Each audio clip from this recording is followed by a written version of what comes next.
अस्सलाम वालेकुम। अक्सर वालिदैन हमारे पास आते हैं, उनके बच्चे को नज़ला ज़ुकाम खांसी लगी होती है और वो पूछते हैं डॉक्टर साहब बच्चे को केला तो नहीं देना नज़ला ज़ुकाम खांसी में। और कुछ लोग इस चीज़ पर यकीन भी करते हैं कि केला खाने से खांसी नज़ला ज़ुकाम बढ़ जाता है। और कुछ लोग कहते हैं कि रात के वक्त तुमने बच्चे को केला नहीं देना, इससे उसके जिस्म में रेशा बढ़ जाएगा।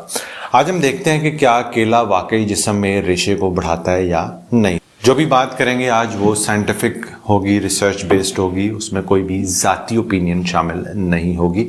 आप जाके लिटरेचर चेक भी कर सकते हैं। सबसे पहले मैं आपको बताता चलूं कि रेशा क्या होता है। एक आपने आम जख्मों में पड़ने वाली पीप या रेशा सुना होगा जो कि पस निकलती है।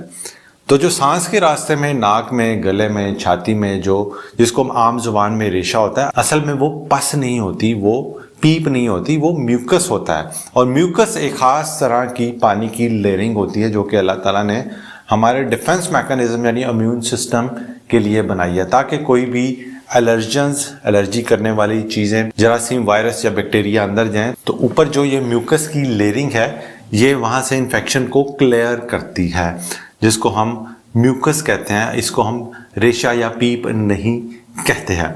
और जब मुख्तलिफ तरह की बच्चों को एलर्जीज होती हैं, जैसे सांस की एलर्जी है, दमा है या वायरल या बैक्टीरियल इन्फेक्शंस, तो ये म्यूकस की प्रोडक्शन बढ़ जाती है। यानी वो जो हिफाजती लेयर है पानी की वो बढ़ जाती है ताकि जल्दी जल्दी इन्फेक्शंस, जरासीम को क्लियर किया जाए। इसको हम म्यूकस कहते हैं, इसको हम रेशा नहीं कहते। आम जुबान में इसको रेशा कहा जाता है और शायद ये कॉन्सेप्ट जाता है कि रेशे से मुराद शायद पीप है और ये नुकसानदेह। हालांकि जो म्यूकस है, जो लेयरिंग है, वो हमारे मुदाफ़ियती निज़ाम का एक बहुत इंटीग्रल ज़रूरी पार्ट है। अब देखते हैं कि क्या केला खाने से खांसी बढ़ती है, ज़ुकाम बढ़ती है, रेशा बढ़ता है या नहीं। ऐसा कोई साइंटिफिक रीज़न नहीं है कि जिस्म में केला रेशे को बढ़ाता है या सोजिश करता है, ऐसा हरगिज़ नहीं। केले में विटामिन सी है, विटामिन B6 है, फाइबर है, नेचुरल शुगर्स हैं, जो कि आपके बच्चे के लिए महफूज ग़िज़ा है, उनको सेहतमंद रखता है और उनका मुदाफ़ियती निज़ाम बेहतर करता है।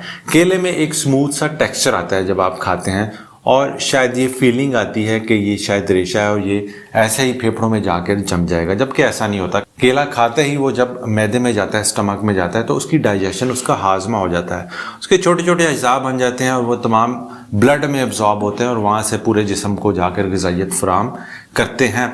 केला खाने से वो डायरेक्ट फेफड़ों में नहीं जाता या फेफड़ों में जाकर जम नहीं जाता, ऐसा हरगिज़ नहीं है। तो ये तमाम बातें मफरूज़ों की बेस पर हैं। हाँ, ये हो सकता है कि हज़ारों में से किसी एक बच्चे को, जैसे दूसरी फूड एलर्जीज होती हैं, जैसे मिल्क से एलर्जी है, जैसे नट से एलर्जी है, फिश से एलर्जी है, वीट से एलर्जी है, किसी एक बच्चे को हज़ारों में से केले से एलर्जी हो, जो कि बहुत रेयर है। ये अनकॉमन चीज़ है कि उसको केले से एलर्जी और जिस्म पर निशान निकल आए या बच्चा उल्टियाँ करने लग जाए। उस सूरत में, जो बनाना एलर्जी की सूरत में, बच्चे को केला मत खिलाइए। सो इन शॉर्ट, केले का नज़ला ज़ुकाम खांसी से कोई ताल्लुक नहीं। ना ये नज़ला ज़ुकाम खांसी करता है, ना इसको बढ़ाता है, ना जिस्म में रेशे को बढ़ाता है। एक महफूज ग़िज़ा जो कि आप अपने बच्चों के लिए इस्तेमाल कर सकते हैं। इन तमाम मालूमात के बावजूद भी कुछ लोग होंगे जो इस बात पर यकीन नहीं करेंगे, उनके लिए हम दुआ ही कर सकते हैं। अपना बहुत बहुत ख्याल रखें, भाई को दुआ में याद रखें। अल्लाह हाफ़िज़।